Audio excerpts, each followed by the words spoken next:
Deputy Governor, good to have you with us. Your mic's not on. It is a pleasure to be here so that you can hear me. Thank you very much for giving us an opportunity to talk about this because we believe it's something that is indeed worth spending some thought and some time considering. Why are we discussing this issue at this particular time? I'll give you that background and then tell you a little bit about kind of what our thinking is, then talk more specifically about what the proposals would do. And then I think there are people here in the room, both favorably inclined and those who aren't, who know an awful lot more about this than I do, that you can learn much more from. But as you know, the budget as introduced envisioned or contemplated removing the exemption from sales tax currently granted to the first $15 of cable television bills. As you also know, that was not a proposal that was warmly received by many. In fact, we're having trouble finding any, but most folks didn't like that. On one hand, it was because it was a tax. It was perceived as being a tax increase, although we prefer to think that as more of a technical correction or closing a loophole. But nevertheless, it was perceived as a tax increase, and that was problematic. But also, the industry made the argument that customers impacted by that increase in fee, even though in our view it was a fairly minimal amount of money, they did make an argument that people would actually drop service based on the increase in cost, and it would move the market. It would disrupt the marketplace.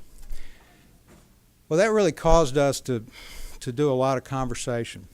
And it'd be less than forthcoming for me to say we weren't very disappointed that it got the reaction that it got, because we didn't really think that it was that big a deal, but it turned out to be a bigger deal than we, obviously we did not anticipate that very well.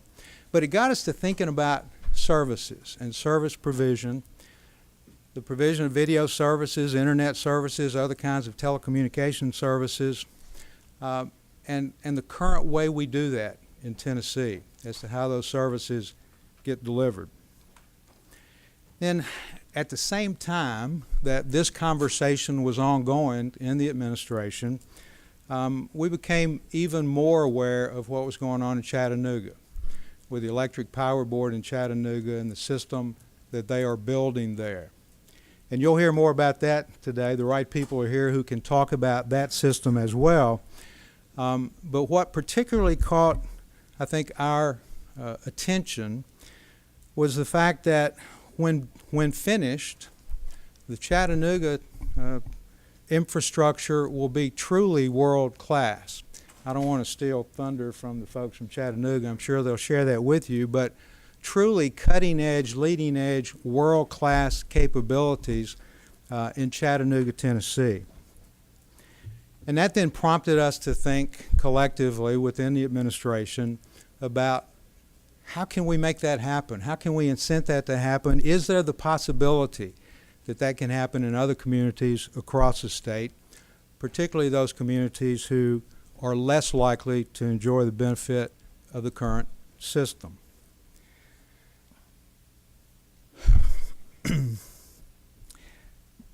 This whole discussion is premised really on a belief that if you don't agree with, then it's clear that for you we're headed in the wrong way.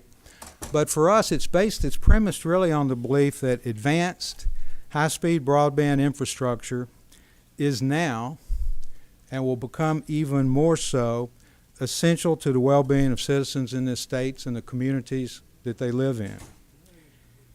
And we're not talking here simply about... Pardon me, I'm sorry. Mr. Morgan. Chairman Henry had a Sure.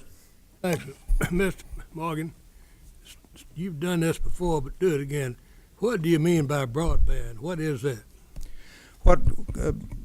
Senator, what I mean by broadband in this context particularly is very high-speed communication capability for peer-to-peer computer communications.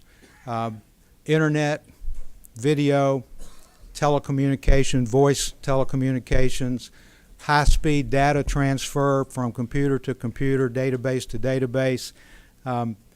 There are people here who can answer that more clearly, but that's what I'm talking about. For the context of today's communication, broadband means really fast capability to communicate, basically using fiber optic technology. Not necessarily, but that is really what this conversation is about. So the belief is that high-speed broadband, truly advanced high-speed broadband, is essential to the well-being of citizens today and in the future, as well as the communities within which they live. And when we talk about well-being, we're not simply talking about economic well-being. We're talking about well-being measured across a whole range of variables. I'll talk more about that in just a minute. Well, based on that premise then, the proposals that we have offered for your consideration are intended to help develop that essential infrastructure. On the one hand, we suggest that the current enterprise-based services offered by municipal electric systems be permitted to expand to areas outside of their current electric service area. On the other hand, we suggest that advanced broadband infrastructure can be properly viewed as public infrastructure. Although no analogies work perfectly, two or three come to mind. Roads and highways. There was a time in the development of this country when roads were largely privately financed and privately managed. The invention of the car and the automobiles quickly changed that. So the roads and highways became viewed as a public infrastructure need. And we have spent lots of money developing and continue to spend lots of money developing roads and highways for multiple uses by multiple parties, both private and public. Electricity is another development that is viewed, at least in the South, at least in Tennessee, as public infrastructure. That is the model that we have chosen. TVA had a lot to do with that, but you will know and remember that the Rural Electrification Administration was created in order to expand that infrastructure to places in order to assure the well-being, both in terms of economy and otherwise, of citizens.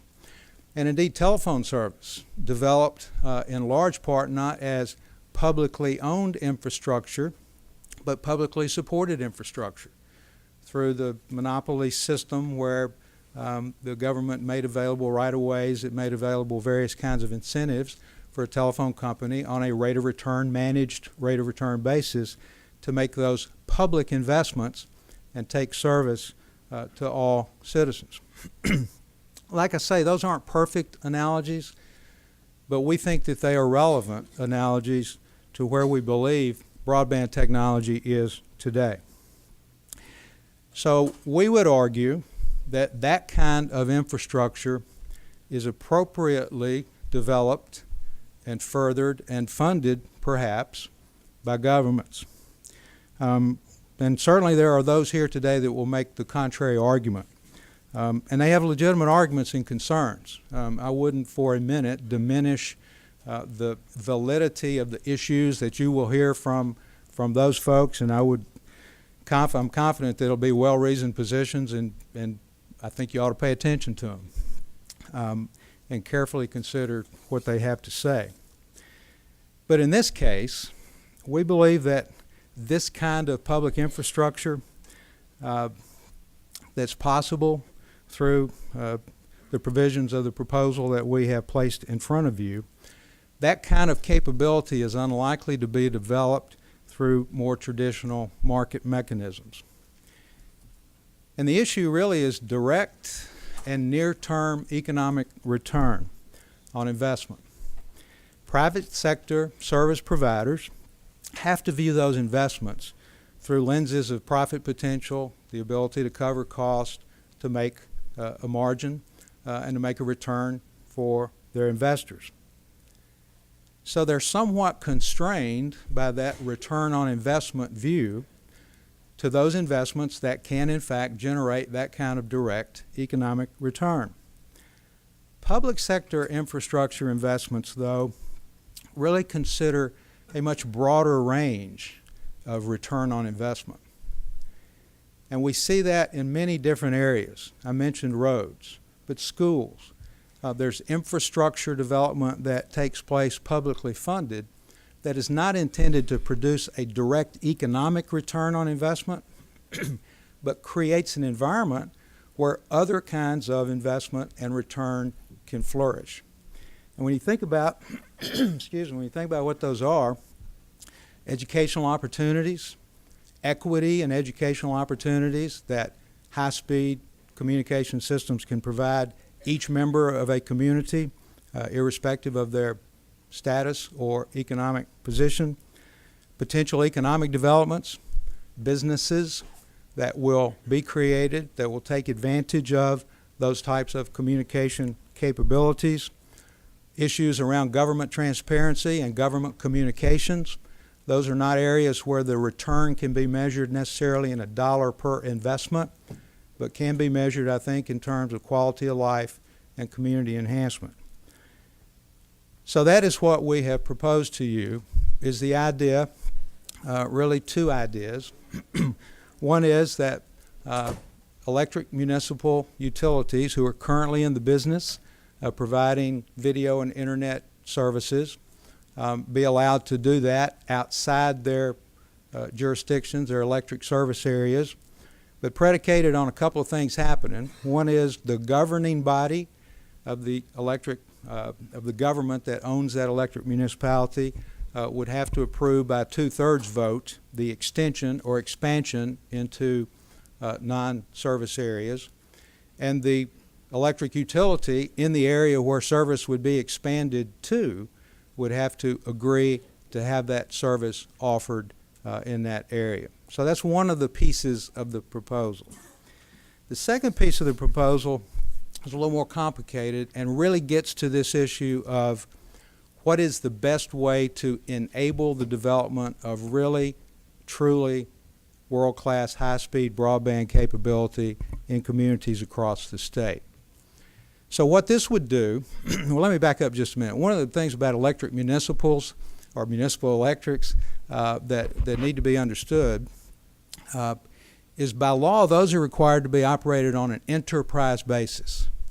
There's specific statute that prohibits cross-subsidization of the internet video line of business and the electricity line of business.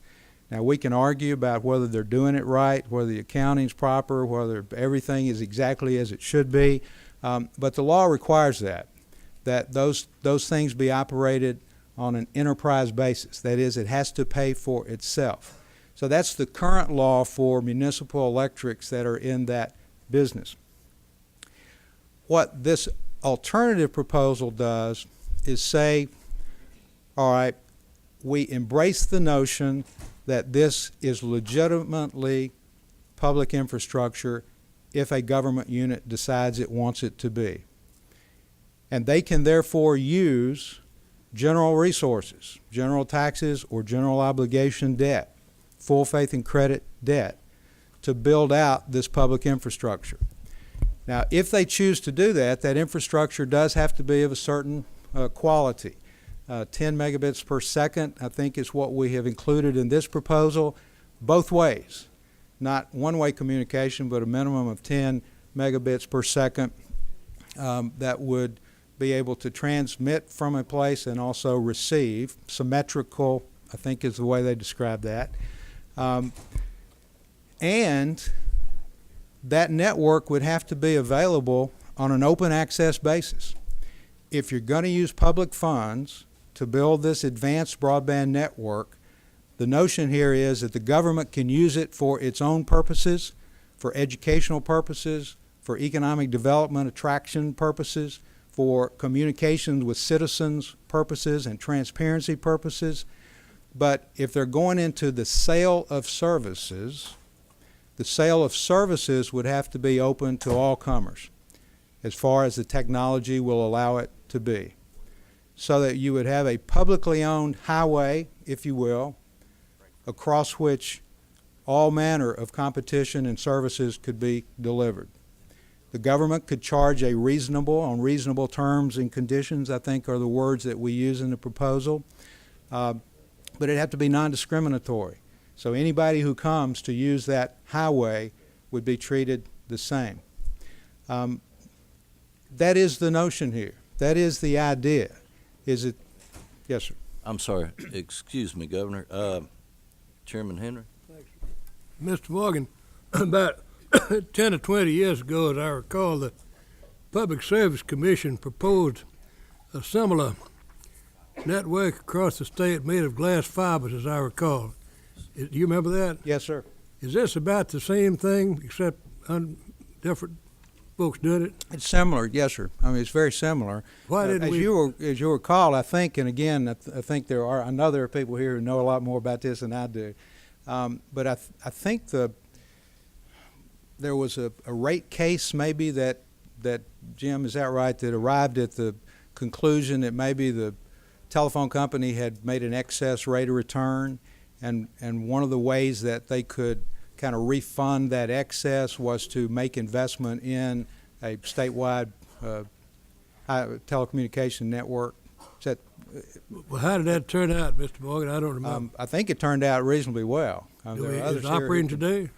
Pardon? Is it operating today? I don't know whether that's we're multiple generations away, I guess, in terms of technology. I don't know whether that system is still there or not. Well, maybe Probably somebody here can answer that question. Maybe during the day somebody can tell us. If we've already done something like this once, I'd like to know how that's worked out. And in that case, that was purely.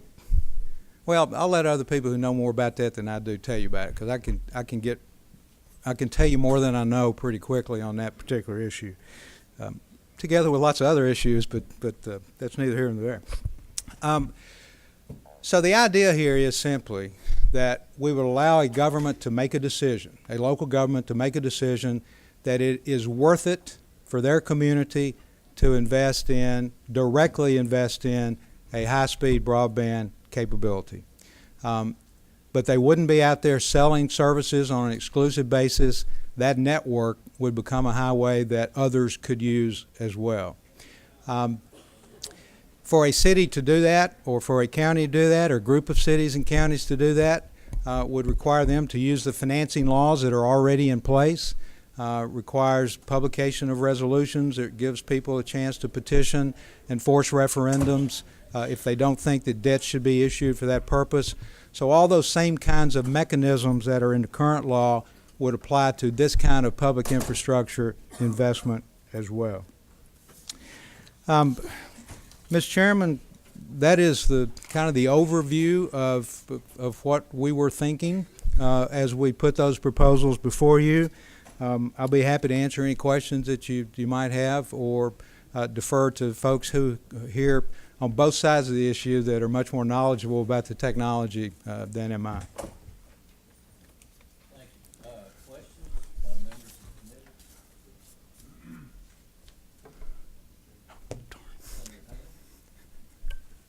the committee?